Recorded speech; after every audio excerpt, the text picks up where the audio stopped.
Bonjour chers amis du Cercle Aristote, bienvenue dans une nouvelle vidéo d'actualité. Aujourd'hui, actualité aux USA, aux États-Unis d'Amérique oblige. Nous recevons sur la chaîne notre ami David Tusher. David, bonjour. Bonjour à toi, Nicolas, et bonsoir à tous les auditeurs. Enfin, bonjour, bonsoir, ça dépend quand vous nous écoutez. Ouais, David, justement, on est ravi de te recevoir parce que tu es un peu le spécialiste maison de la thématique de la sécession aux États-Unis, puisque je rappelle que tu as signé aux États-Unis, je recommence, tu as signé aux éditions Perspectives Libres un livre qui s'appelle Vers les États désunis d'Amérique, point d'interrogation. Et justement, l'actualité est brûlante sur ce sujet, tu vas pouvoir nous en parler avec un petit exposé. Et justement, on est ravi de te recevoir sur cette question-là. Donc, David, est-ce que tu peux voilà, nous expliquer ce qui se passe en ce moment aux États-Unis, pourquoi est-ce qu'on en parle et voilà, elle peut faire l'analyse de cette question-là. Déjà, petite précision, je me présente et je ne me pressens pas comme un expert des États-Unis. Je suis pas un spécialiste des États-Unis, mais sur l'idée de la sécession, c'est vrai que c'est mon choix, c'est mon champ de recherche que j'ai sélectionné, puisque quand j'ai commencé à travailler là-dessus, maintenant il y a une dizaine d'années, je me suis rendu compte que le sécessionnisme était un champ un peu oublié des relations internationales, de la géopolitique, sauf au Moyen-Orient et en Afrique notamment. Et je me suis dit, voilà, est-ce que ce concept géopolitique de séparatisme, de sécessionnisme, peu importe, ce sont des synonymes, pourrait s'appliquer aux États-Unis? Bref, grossièrement, est-ce que les États-Unis pourraient éclater sous le modèle de l'URSS? Alors, qu'est-ce qu'on va parler dans cette vidéo-là? On va vous faire un point d'actu sur les États-Unis dans différents domaines. Vous avez entendu parler du Texas, de la frontière, du bras de fer entre le gouvernement fédéral, le Texas. Bon, il y a beaucoup de sujets sur le feu. On va essayer de voir tout ça ensemble. On fera donc d'abord dans le domaine politique. On fera un point sur, du coup, on va dire le taux de sécessionnisme. Je vais revenir là-dessus, ce que c'est, entre guillemets, bien sûr. On verra est-ce qu'un État a le droit de faire sécession ou non. Ensuite, on fera un point sur les ressources aux États-Unis, les ressources naturelles. La vraie question sur l'élection présidentielle qui arrive en novembre 2024. On fera un point sur l'environnement aux États-Unis, la géopolitique, les effectifs militaires, les structures décisionnaires aux États-Unis. Il y aura déjà des points, vous m'aurez entendu dire, mais je vais revenir dessus quand même. Et enfin, on fera un point sur le Texas, la frontière texane-Mexique, voilà, et quelques autres petites idées qui pourraient nous aider. Donc voilà, vous aurez un tour d'horizon complet, politique, économique, géopolitique et interne des États-Unis. Ça fera une bonne grosse mise à jour. On a tous besoin. Il y aura aussi des documents, des cartes notamment qui vont être diffusées parce que bon, moi je suis historien et géographe, j'ai la double formation. Je trouve que les cartes, on n'en trouve pas beaucoup parmi les médias de réinformation et moi j'adore travailler avec les cartes. Ça me donne l'impression de mener ma propre petite guerre. Bon, je le dis un peu le sourire aux lèvres aussi. Mais voilà, bon bah écoutez, c'est parti. Alors, euh, donc on va faire un point d'actu sur les États-Unis et leur fragilité qui pourrait éventuellement alimenter un sentiment sécessionniste. Alors, parmi les derniers sondages, parmi le dernier sondage parmi les républicains, Trump était donné à quand même 60% contre 20% avant que il y ait le gouverneur de l'État de Floride, Ron DeSantis, et c'était l'autre, comment il s'appelait déjà? C'était Vivek Ramaswamy, donc un homme d'affaires aussi. Et donc Trump était déjà à 60% avant que ces deux candidats-là se retirent. Ils se sont retirés en faveur de Trump. Alors, est-ce qu'ils se sont retirés en promesse de futurs postes qui pourraient leur être donnés à la présidentielle? On verra. Vivek Ramaswamy, lui, c'était un candidat qui était très intéressant parce qu'il abordait vraiment complètement le 11 septembre, disant qu'il y avait bon, c'était une affaire assez bizarre. Il y avait des non-dits, une aura de mystère. Bref, il remettait un peu en cause la version officielle du 11 septembre. Et là, on a entendu que Trump récemment en a reparlé. Euh, Vivek Ramaswamy parlait aussi, c'était un candidat donc du camp républicain, hein, Il parlait ouvertement du remplacement de la population blanche aux États-Unis.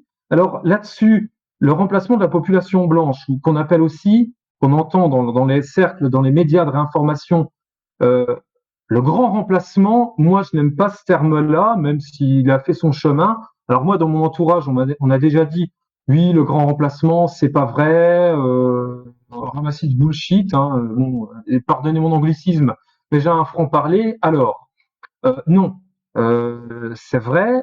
En géographie, il faut savoir que le grand basculement, on appelle ça un basculement démographique. Et les exemples, là, si je mets de l'histoire, sont nombreux. Bon, ben, si vous prenez les Gaulois, c'est devenu les Gallo-Romains. Ensuite, on a eu l'invasion des Francs, et il y a plein de peuples dans l'histoire qui ont disparu. Donc lui, il parlait bien de basculement démographique, et donc Trump, on avait déjà parlé un peu dans ses discours. Euh, donc, sur la présidentielle, je pense que c'est la question qui nous brûle tous aux lèvres au fur et à mesure que le temps avance. Qui va gagner? Alors déjà, personne ne peut vous le dire. Je suis pas Madame Irma, j'ai pas de boule de cristal. Hein, je le dis souvent, mais je me répète. Mais bon, c'est vrai. Euh, Trump a eu là une affaire, voilà, où il a dû verser, je crois, 13 millions de dollars. Bon, en fait, c'est tout simplement ses adversaires politiques ou des structures de décision qui lui mettent des bâtons dans les roues. Alors Trump a une bonne chance de gagner puisque là, bah, il est en lice, ça y est, d'être le candidat encore face à Nikki Haley, donc du Parti républicain. Moi, je pense, encore une fois, je suis pas devin, mais il a de bonnes chances de gagner vraiment la primaire républicaine, mais on peut lui mettre des bâtons dans les roues. C'est pas dit que c'est lui qui va gagner. J'insiste bien sur ce point-là. Euh, Ensuite, pour le président Biden, bon, vous voyez bien, il faut être au clair, regarder un peu toutes ses interventions publiques. Je l'ai déjà dit, c'est pas lui qui est aux commandes. Ce n'est pas le président Biden qui est aux commandes, d'accord? Donc là, on le voit bien, il y a eu aussi des soupçons de triche ou de fraude. Bon, on y croit, on n'y croit pas. Il y avait un très bon livre qui était sorti il y a quelques années que moi j'avais lu en e-book. C'était, je crois que c'était Confession d'un assassin économique. Il était sorti, je crois, il y a une dizaine d'années ou en 2012. Bon, cet auteur-là expliquait que le gouvernement fédéral des États-Unis avait été capable de renverser plusieurs gouvernements, notamment en Amérique latine, euh, pour tout simplement les intérêts des grandes entreprises américaines. Dites-vous bien que si le gouvernement fédéral est capable de faire chanter ou de remplacer un président par un autre qui serait plus favorable aux intérêts des Américains, ils en sont capables de le faire chez eux. Donc, le président Trump, on peut lui remettre des bâtons dans les roues, ou il s'avère que, bon, on peut... les résultats des présidentielles en novembre 2024, pour l'instant, personne ne sait le dire. Impossible à prédire. Bref, maintenant, je fais un petit point sur l'évolution des sondages sur le sécessionnisme. Alors, à la question, êtes-vous favorable au retrait de votre État de l'Union fédérale? J'en avais fait des cartes. Est-ce que là, tu peux mettre, Nicolas, donc c'est la carte sur le sécessionnisme aux États-Unis, hein, qui est issue du livre. Je pense que là, voilà, elle est affichée. Alors, en 2008, à cette question-là, 22% des États-Uniens répondaient favorablement. Donc, je suis favorable à ce que mon État de résidence se retire de la République fédérale des États-Unis. En 2014, on est arrivé à 24%. Donc, c'est-à-dire déjà un Américain sur quatre. Ça faisait 72 millions d'États-Uniens qui étaient pour. Déjà énorme. En 2021, accrochez-vous, on est passé à 37%, soit en valeur absolue 122 millions d'États-Uniens ou un Américain sur trois, plus d'un Américain sur trois, qui dirait je suis favorable à ce que mon État devienne indépendant. Il faut dire ce qui est. Maintenant, en 2021, en 2024, moi je pense qu'on serait maintenant plus à 40%. On serait environ à 40%, soit 4 Américains sur 10. Donc vous voyez, que cette idée-là du sécessionnisme fait son chemin. Alors, la question logique maintenant, c'est est-ce qu'un État a le droit de faire sécession? Alors, c'est très bien expliqué dans mon bouquin Vers les États des Unis. Je vous renvoie vers ce bouquin-là. Alors, par définition, le droit, c'est soumis à interprétation. Les juristes et les médias, on va dire, démocrates, de gauche, progressistes, vont avoir tendance à vous dire non. Tandis que les conservateurs de droite, républicains, vont tendance à vous dire oui. Bon, alors moi, pour écrire ce bouquin-là, c'était des années de travail, bon bref, j'ai consulté, j'ai interviewé un constitutionnaliste, c'est-à-dire un spécialiste du droit américain. À la fin, quand il a lu mon bouquin, il m'a dit « J'ai tellement été impressionné que j'en ai pris 11 pages de notes. » Donc c'est pour vous dire, j'ai vraiment pris très au sérieux ce travail-là, pour réaliser ce bouquin-là, pour vraiment l'écrire. Alors, la Constitution américaine ne dit pas noir sur blanc un État américain a le droit de se séparer, a le droit de faire sécession. J'ai lu dans certains médias de l'information que la Constitution américaine le prévoit. Non, non et renon. J'ai lu la Constitution américaine et je vous dis, j'ai consulté un constitutionnaliste américain qui lui-même a écrit plusieurs livres sur le droit aux États-Unis. Non, ce n'est pas écrit. J'insiste là-dessus. Donc, si le Texas ou la Californie veut se retirer, ils n'en ont pas le droit. Mais, comme je vous ai dit, le droit est sujet à interprétation. Si vous allez sur un site web qui s'appelle theamericanconservative.com, eux, ils vont vous répondre oui. Forcément, puisque dans le nom, c'est bien dit, ce sont des conservateurs. Donc, eux, ils vont avoir tendance à vous dire oui. Bon. Vous voyez, c'est vraiment à nuancer. Cependant, il faut savoir que l'indépendance, c'est un droit qui se conquiert. Et il ne faut pas oublier que les États-Unis eux-mêmes sont nés de la sécession. D'accord? Alors, moi, c'est pas un désir personnel. Moi, je l'étudie. C'est de la recherche. Je m'efface derrière ça. Je veux dire, je vais là où la recherche, elle m'amène. C'est pour ça que je parle de géopolitique interne des États-Unis. Donc, au final, si vraiment un État voulait prendre son indépendance, il n'y a pas seulement la solution juridique. Il y a aussi la solution armée. Ça serait possible. Un État n'a pas forcément à demander l'autorisation. D'accord? Il n'y a pas seulement le juridique, il y aurait aussi une réponse possiblement armée. On n'en est pas encore là, bien qu'on voit qu'il y a quand même un bras de fer pour le Texas, on y reviendra tout à l'heure. Mais voilà, donc est-ce qu'un État a le droit de faire sécession? Certains disent oui, certains disent non. Désolé, je ne fais pas la réponse oui ou non, mais je vais là où la recherche m'amène. Tout dépend. Je vous dis, il y a un juriste qui m'a dit ce n'est pas écrit noir sur blanc, mais les États-Unis eux-mêmes sont nés de la sécession. Donc là, ça nous amène dans le domaine du plaidoyer. On pourrait très bien avoir un débat argument contre argument où chacun pourrait sortir un cas d'école. C'est très difficile. La réponse, en fait, elle-même n'est pas vraiment juridique. J'essaie de vous apporter une réponse là-dessus. J'espère être clair pour vous. Alors, pourtant, il y a quatre éléments qui pourraient aller contre les sécessions aux États-Unis. D'abord, l'armée, l'US Army, qui est un formidable ciment patriotique aux États-Unis. On a l'armée qui amène vers le sentiment patriotique. Deuxième élément. Troisième élément, on a les migrations internes aux États-Unis. Bon, concrètement, c'est-à-dire c'est un petit jeune qui va partir du Tennessee faire ses études dans l'Ohio, ou bien ça peut être un Virginien qui part faire ses études en Floride. Bon, ça peut être aussi pour des raisons de mutation, mais aussi, bon, quand vous êtes plus âgé, ça peut être simplement des retraités qui partent dans la Sunbelt. Donc, résultat, on a beaucoup de déménagements aux États-Unis, on a beaucoup de migrations internes, et ça fait qu'il n'y a pas forcément, on va dire, d'enracinement de vraiment où on est forcément très proche de son comté ou de sa petite ville. Il y en a bien évidemment, mais les migrations internes sont donc un contre-élément au sécessionnisme des États-Unis. Quatrième élément, c'est l'ennemi commun. On va trouver un ennemi commun, c'est la Russie et la Chine, qui sont de toute façon les deux boucs émissaires dans le discours des présidentielles aux États-Unis.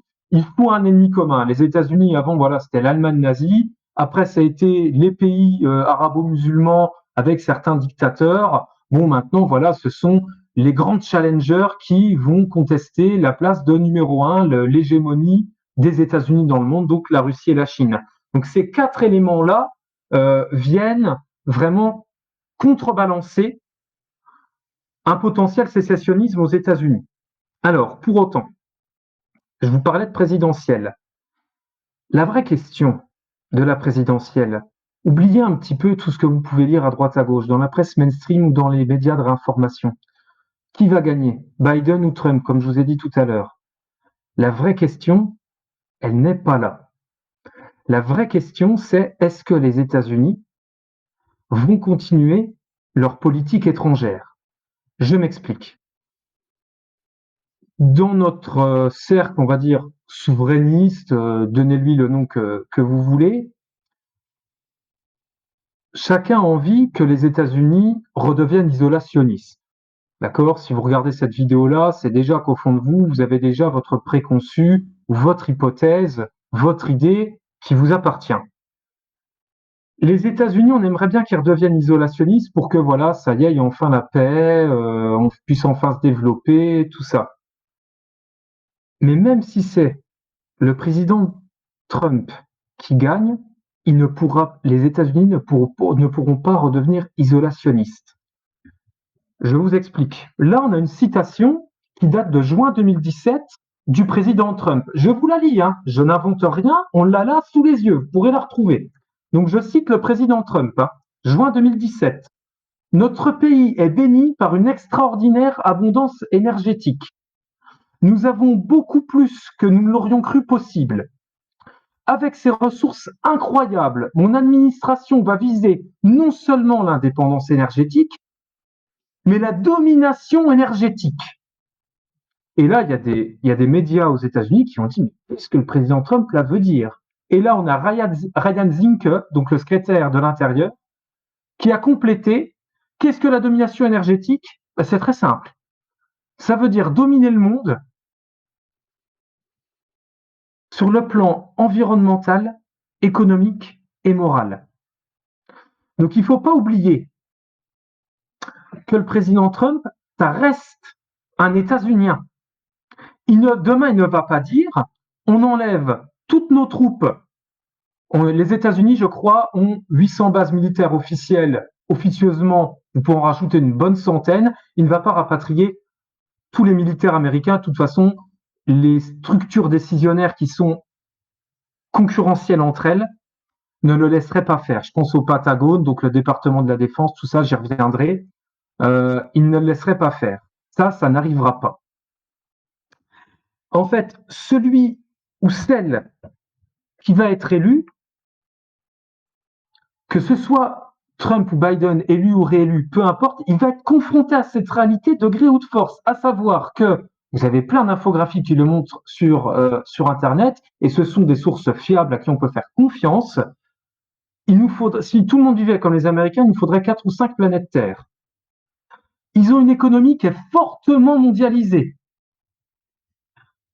Un chiffre 2010 ou 2011, 44,2% des firmes transnationales, des entreprises mondiales si vous préférez, sont états-uniennes.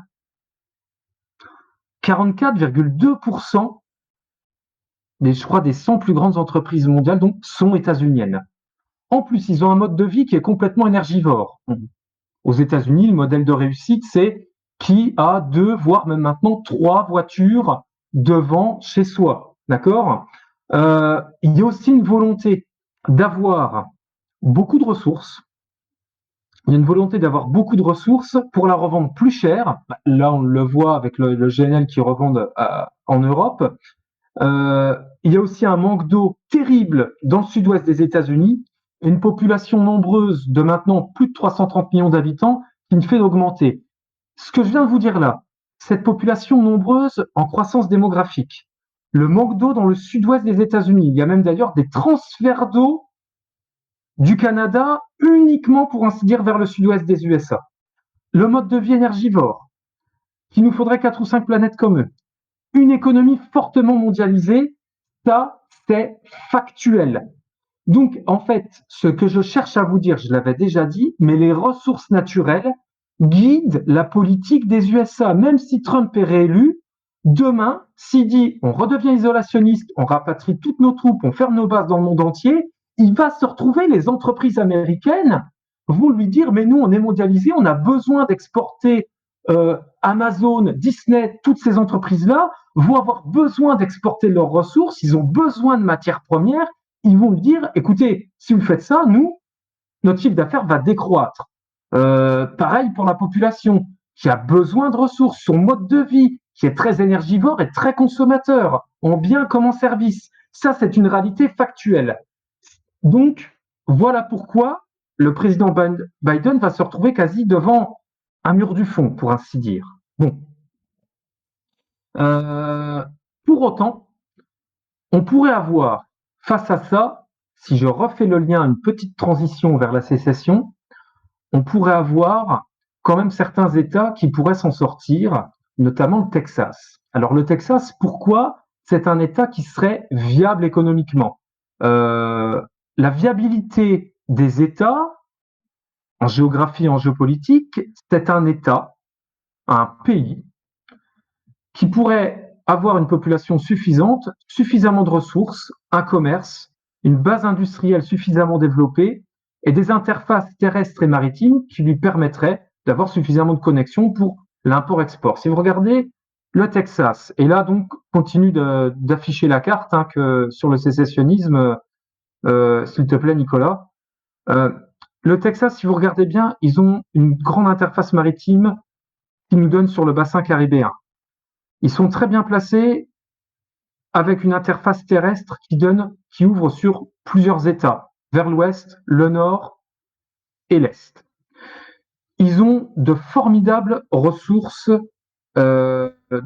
pétrolières. Je crois même, si je vous dis pas de bêtises, je vous dis ça de tête, je crois que le Texas, ça doit être 30% des ressources pétrolières des États-Unis. Je parle bien sur leur sol, sur le territoire national. Donc, sur le Texas, comme je vous ai dit, ils ont une interface maritime terrestre très bien développée, des ressources pétrolières qui leur permettent d'assurer déjà un financement de l'économie, qui pourrait permettre de leur revendre à d'autres États des États-Unis, qui eux, par contre, ont peu de ressources. Ils ont une culture qui leur est propre, la culture texane. Je ne reviens pas là-dessus. Donc, ils ont une base industrielle, bien sûr, du côté de Dallas, Houston, Fort Worth, tout ça. Résultat, c'est l'État qui aurait le plus de propension sécessionniste.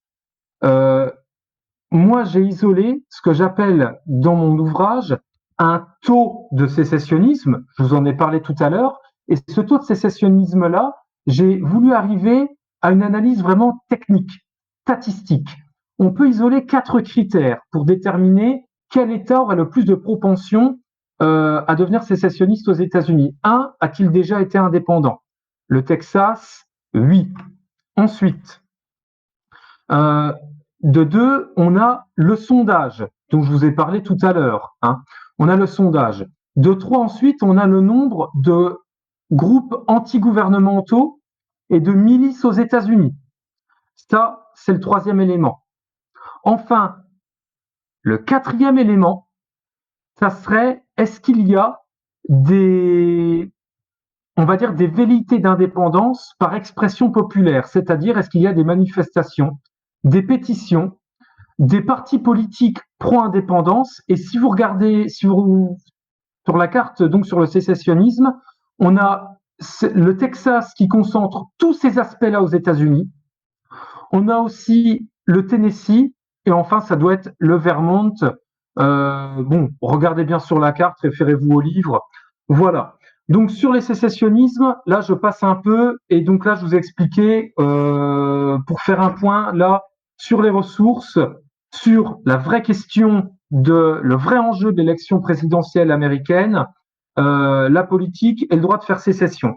Maintenant, on va passer dans le domaine environnemental. Alors dans le domaine environnemental, donc on a la revue états-unienne Nature, à laquelle je suis abonné, et qui a diffusé un article qui est très intéressant. C'était il y a peut-être 2 mois, hein, au mois de novembre ou janvier 2023, qui a calculé qu'une catastrophe naturelle aux États-Unis arrivait en moyenne toutes les 3 semaines.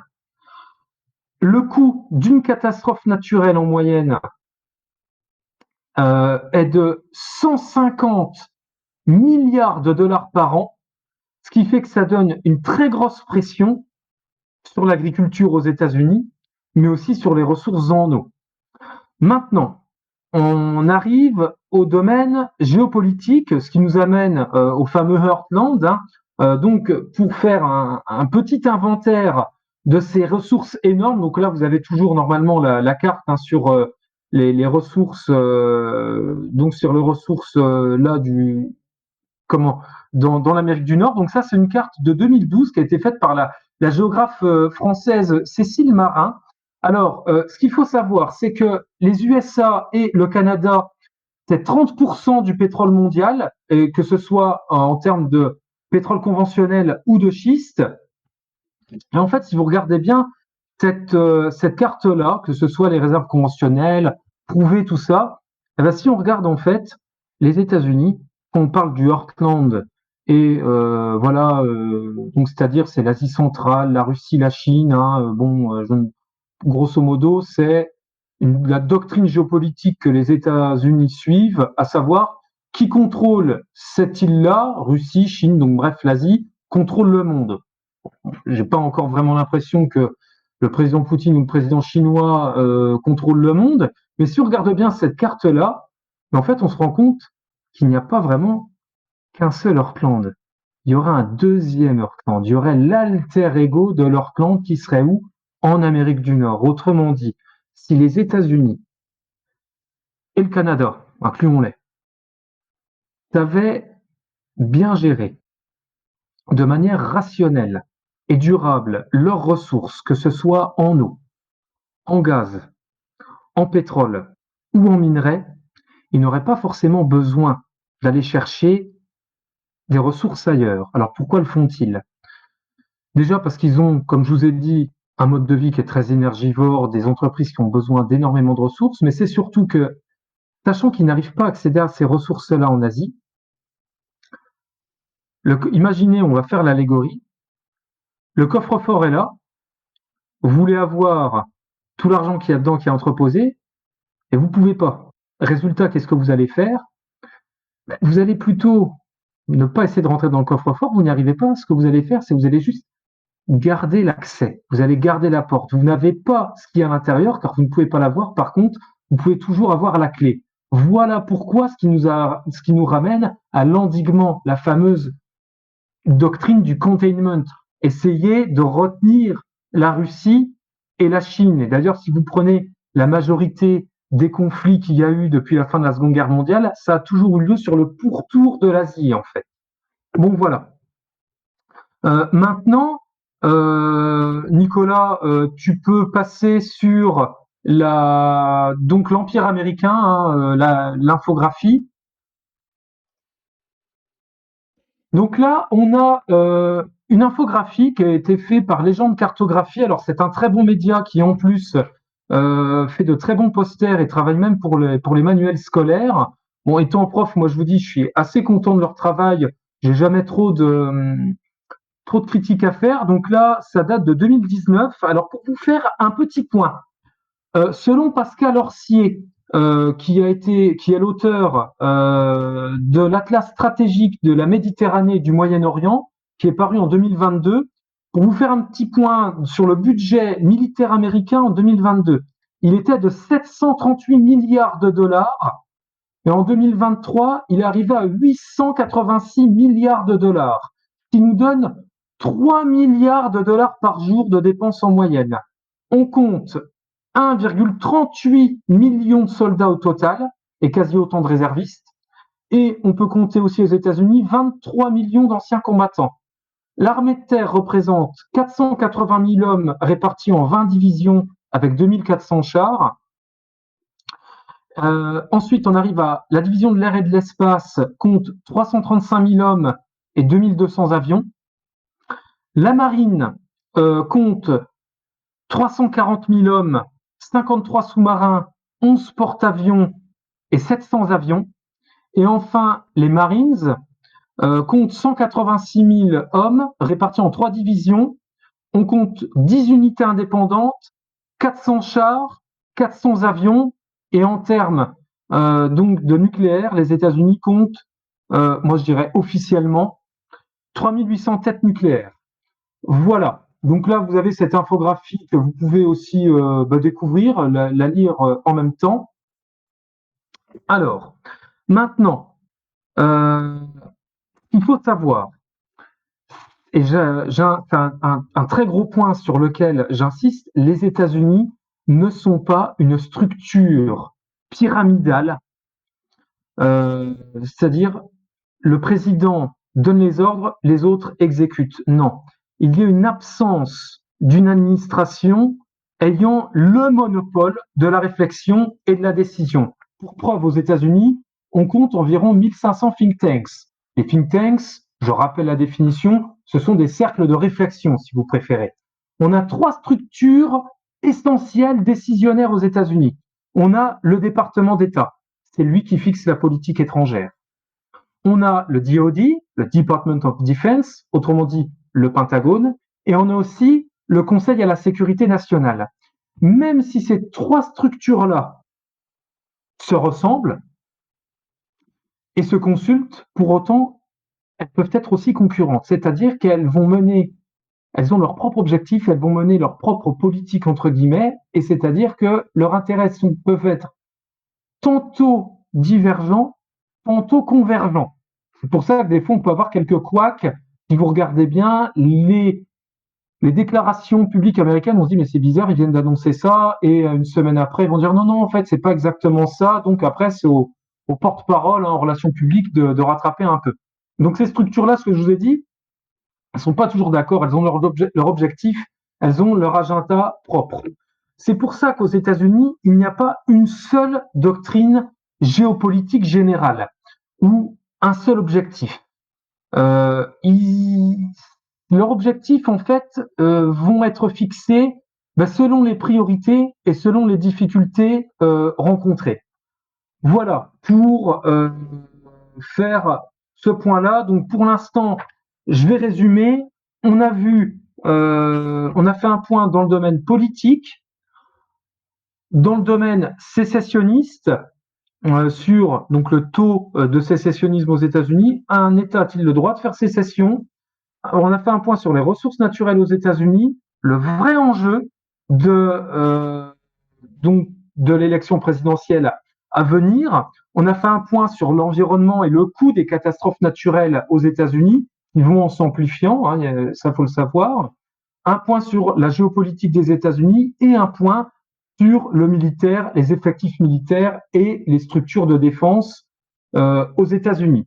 Maintenant, alors, pour passer maintenant, faire la transition, on va reprendre quelques idées diverses sur, on va dire, toujours sur l'actualité brûlante. Est-ce que, Nicolas, tu peux passer sur la carte d'Igor Panarin, s'il te plaît?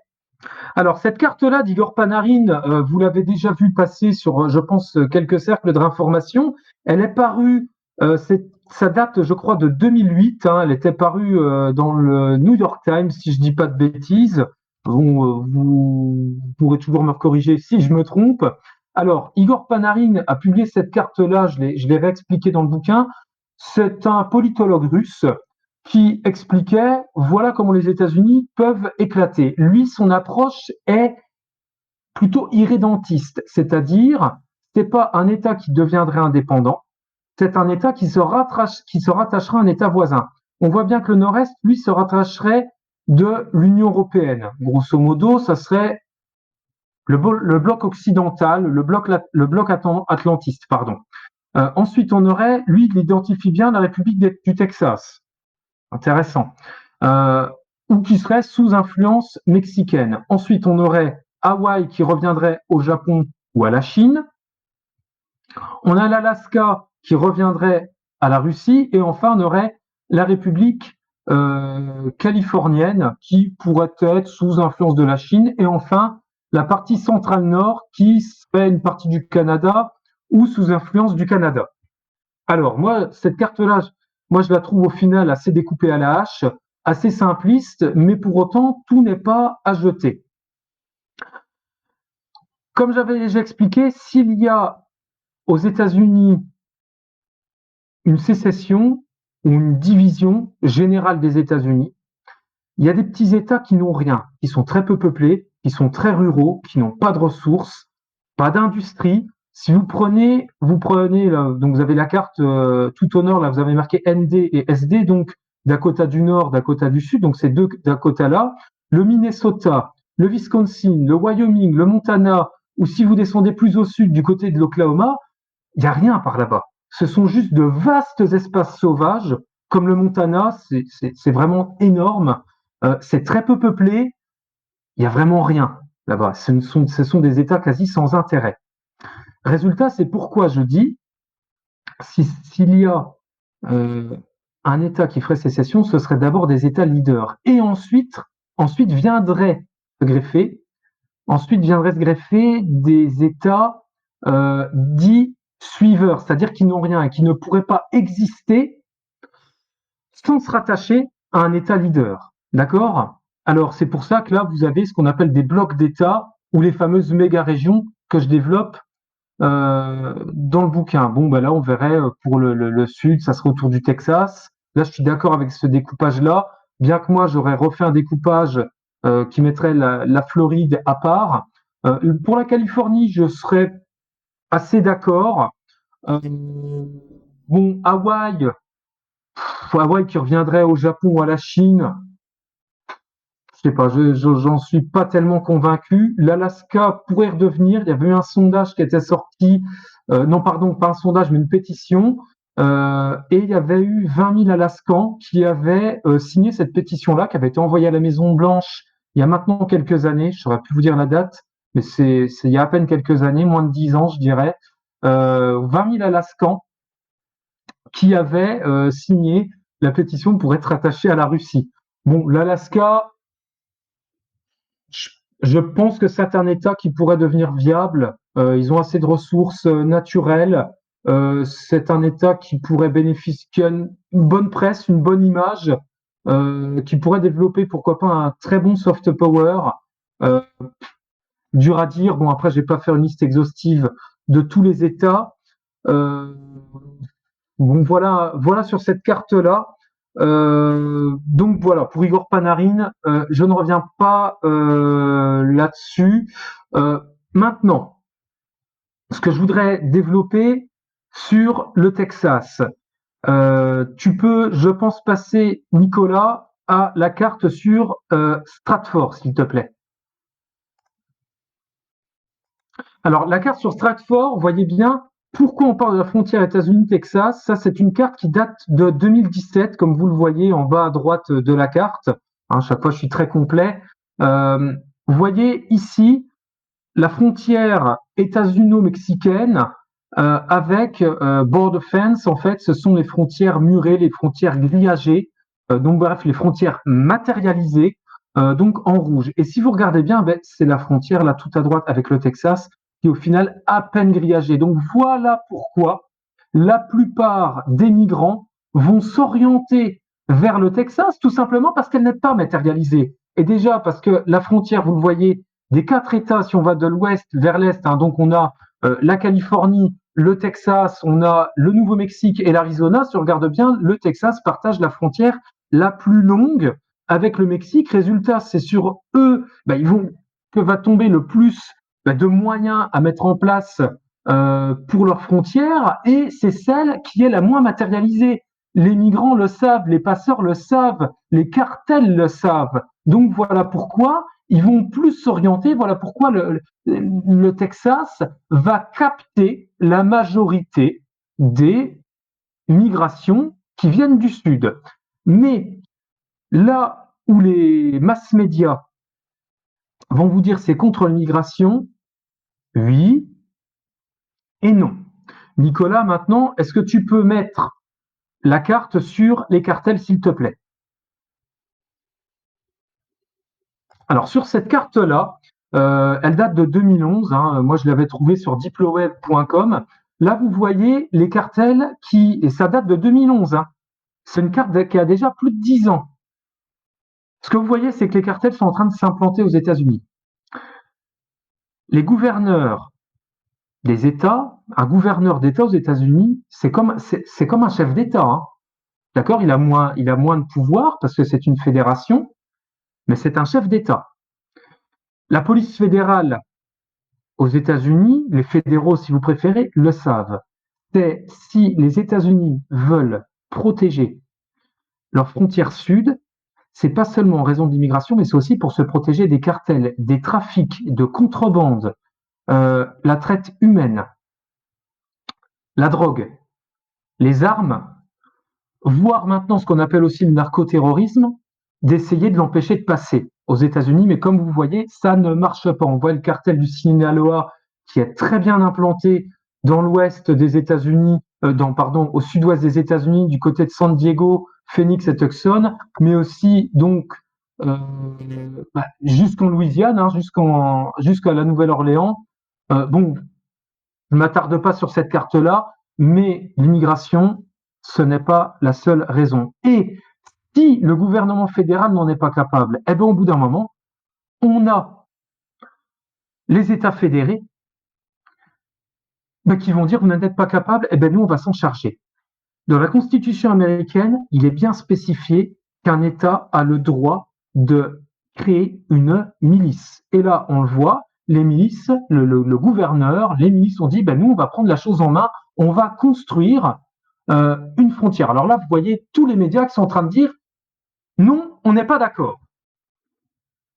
Alors, pourquoi on vous parle de cette frontière-là? Tout simplement, il y a le phénomène, tout simplement, il y a la médiatisation. Voilà, on en parle, c'est la frontière, là, mais peut-être que dans 2 mois, 3 mois, on parlera d'une autre frontière, il y aura un autre événement géopolitique dans le monde, et on va complètement occulter ça. Nicolas, est-ce que maintenant, tu peux passer au poster toujours plus de murs dans un monde sans frontières? Donc quand les médias vous disent « Oh là là, ce n'est pas normal, c'est le président Trump qui a voulu construire tout ça », bon, le mur États-Unis-Mexique, les premières constructions, si je ne vous dis pas de bêtises, datent de 1978. Donc, le président Trump, oui, il a voulu le faire, mais c'est pas le seul. C'est pas lui qui a initié ça. Et sous le président Obama, ça a continué à se construire. Et au final, ce n'est qu'un épiphénomène. Si vous regardez bien, regardez ce document-là. Hein. Bon, moi, j'aime bien travailler avec des documents, j'aime bien travailler visuellement. Regardez les frontières dans le monde. Ça date de 2011. Regardez tout à gauche, dans le coin supérieur gauche de la carte. Regardez au final la frontière États-Unis-Mexique. C'est pas là où il y en a le plus. Je veux dire, il y a beaucoup plus de frontières murées dans le monde, murées, matérialisées, que ce soit avec des barbelés, des grillages, voire même des champs de mines, des patrouilles, des barbelés, des fossés. Bon, bref, on a tout un tas d'éléments de matérialisation. Pareil du côté d'Israël, du Liban, du Moyen-Orient. Donc au final, quand on vous dit voilà, hein, non, c'est pas normal, tout ça, je suis désolé, mais les Texans, au bout d'un moment, ou si les États-Unis veulent construire une frontière chez eux, au bout d'un moment, il faut peut-être dire, oui, de dire aux médias, regardez aussi un peu ailleurs. Hein. Il n'y a pas que cette frontière-là dans le monde entier, d'accord? Ils sont chez eux, ils ont le droit de le faire, et après tout, c'est leur frontière. Bon, voilà. Tout ça pour remettre, pourquoi je vous passe ça, c'est aussi pour remettre les choses dans leur contexte. Là, ce que vous voyez en ce moment, c'est le sujet de cristallisation, de médiatisation, mais qu'il ne faut pas exagérer au final. Là, vous voyez, en la remettant dans son contexte, au final, se retrouve noyée parmi tout un tas de dyades dans le monde, les dyades, les frontières si vous préférez. Bon. Maintenant, si vous regardez bien, est-ce que Nicolas, tu peux passer sur la carte sur l'évolution du tracé de la frontière? Alors, vous regardez bien, là, on a une carte que j'avais trouvée, elle date de 2014. Donc, c'est une carte qui a été faite par un laboratoire de cartographie d'une université. Vous la trouvez sur géographiesociale.org, mais je crois qu'elle est aussi sur diploweb.com. Évolution du tracé de la frontière entre le Mexique et les États-Unis, 1830-1860. Vous voyez qu'au final, le tracé de la frontière, la frontière, au final, est un enjeu assez ancien. C'est même, moi j'irais plus loin, je dirais même, c'est une constance historique qui remonte maintenant à pas loin de 200 ans, à 1830, on est en 2024. Donc on voit cette frontière-là au final, territoire perdu par les Américains en 1853, donc c'est l'accord Gadsden ou l'achat Gadsden, peu importe. Ensuite, on a le territoire cédé aux États-Unis par le Texas, donc c'est en orange, en 1850. Le territoire mexicain perdu en 1848. Et enfin, le territoire perdu en 1836, indépendance du Texas. Mais le Texas, il faut savoir qu'il n'a été indépendant. Il y a eu la République de Texas de 1836 à 1845. En 1845, il était rattaché aux États-Unis.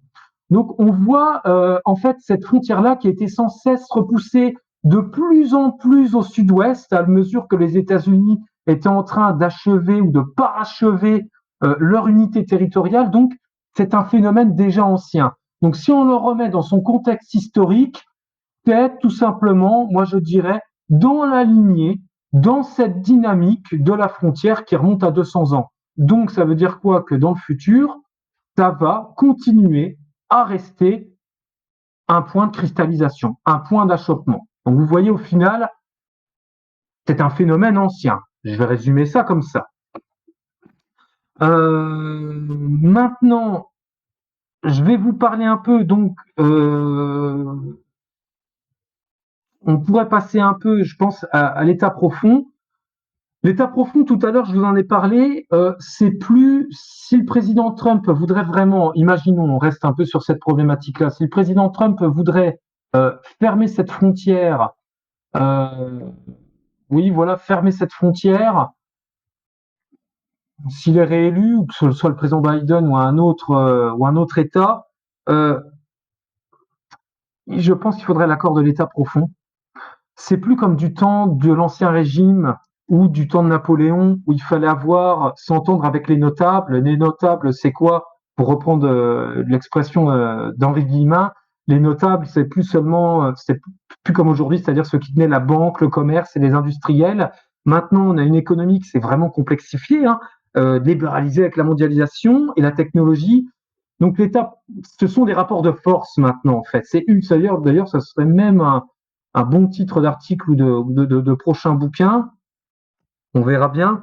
Donc, on verra, parce que n'oubliez pas que sur cette frontière-là, il y a aussi les maquiladoras. Les maquiladoras, je rappelle, ce sont tout simplement des entreprises américaines qui sont passées de l'autre côté de la frontière aux États-Unis, parce que payer un Américain, c'est trop cher, payer un Mexicain, c'est moins cher. Et en plus, l'entreprise est à peine quelques kilomètres après la frontière, hop, c'est fabriqué, on le renvoie aux États-Unis et tout de suite, sa valeur ajoutée va être décuplée parce que ça arrive aux États-Unis.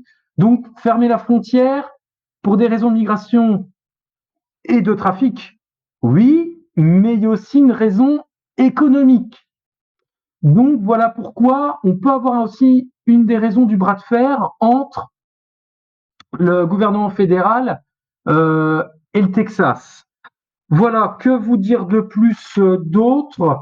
Alors, si le Texas, il faut pas se dire le Texas va devenir indépendant. Alors là, j'ai vu par exemple l'Institut des libertés qui ont fait une vidéo de dire le Texas en sécession. Non, s'il vous plaît, non, ne surréagissez pas, n'allez pas trop vite. Si le Texas devient indépendant, ça ne veut pas dire que c'est la fin des États-Unis. Ça ne veut pas dire un retour à zéro. Il ne faut pas s'imaginer tout de suite il y aura l'homo neo americanus. Non, imaginez. Demain, le Texas devient indépendant. Bon, on va avoir un président. les Texans seront là. On va juste avoir un pays qui va arriver sur la carte du monde, mais leur mode de vie, KFC, Starbucks, tout ça, ça va continuer. Ils vont continuer d'avoir leur mode de vie américain. Je vais partir du cliché, mais voilà, avoir leur coca, avoir leur chewing-gum, à aller à Disney World, à aller en Floride. Ils vont continuer leur mode de vie. On va pas avoir, il faut pas s'attendre, ça y est, les États-Unis éclatent ou le Texas devient indépendant, un autre va devenir indépendant. Non, ils vont continuer à être eux-mêmes. D'accord. Regardez l'histoire européenne. L'Allemagne s'est effondrée plusieurs fois. Les gens continuent de parler allemand. Le pays s'est reconstruit. Bon, voilà, ils ont une base industrielle qui est restée dans leur constance historique. Voilà, il faut remettre les choses dans leur contexte. Par contre, quand on vous dit la Californie peut devenir indépendante, je n'y crois pas du tout. Pourquoi? Je l'avais déjà expliqué. La Californie, c'est la plus grande façade pacifique qui donne sur le Pacifique des États-Unis. C'est stratégique. Il y a plusieurs bases de l'US Navy là-bas. Je crois que c'est un quart du PIB des États-Unis. Autrement dit, c'est filer la poule aux œufs d'or. Mais là, bon, l'entretien est un peu long. Je ne vais pas non plus rentrer trop dans le détail. Cet État-là, la Californie, pèse trop militairement et économiquement. Et ça permet de donner vraiment, de faire face à la Chine. Et d'ailleurs, le président Trump lui-même l'a dit, hein, je refais le lien, il a dit, pour moi, la Chine, c'est notre premier adversaire. Donc, des fois, je crois qu'on projette un petit peu nos désirs sur le président Trump. Nos désirs un peu, voilà, d'arrêter cette politique étrangère. Mais lui-même dit, la Chine, ça reste mon adversaire. C'est un réaliste, Trump. Il va continuer à avoir l'intérêt de son pays, à le développer. Il va pas dire, voilà, on se retire du monde entier. Donc voilà, je voulais un petit peu expliquer ça. Autre chose, s'il y a sécession aux États-Unis, il ne faut pas imaginer une sécession de jure, c'est-à-dire par la loi, mais peut-être de facto. Si vous avez un État qui se retire, ou vraiment, ça y est, ça devient trop compliqué, les États-Unis disent on ne réussit plus à gérer le pays, on le gère mal, on a tout un tas de crises sociales, économiques, on est obligé de lâcher du lest. Ça pourrait être tout simplement on va dire le gouvernement fédéral pourrait lâcher économiquement certains États qui ne comptent pour rien du tout dans le PIB américain. Comme je vous ai dit, par exemple, les États du Nord, Montana, les deux Dakota, ou l'Oklahoma, ou le Kansas, bon voilà, ça pourrait très bien être, écoutez, on vous finance moins, ou plus du tout, mais voilà, vous restez chez nous politiquement, mais de facto, on commence à vous repousser à lâcher un peu du lest économiquement. Ça peut être aussi une sécession de facto. Très difficile à dire. Vous voyez, j'essaie d'explorer différents scénarios possibles. Bon, voilà. Mais c'est vrai que la frontière États-Unis-Mexique, ce qui se passe au Texas en ce moment, ça ajoute de la, comment? Ça ajoute, oui, bah on peut dire, je cherche un peu mes mots là, excusez-moi, je suis un peu fatigué, mais ça ajoute de l'huile sur le feu, hein.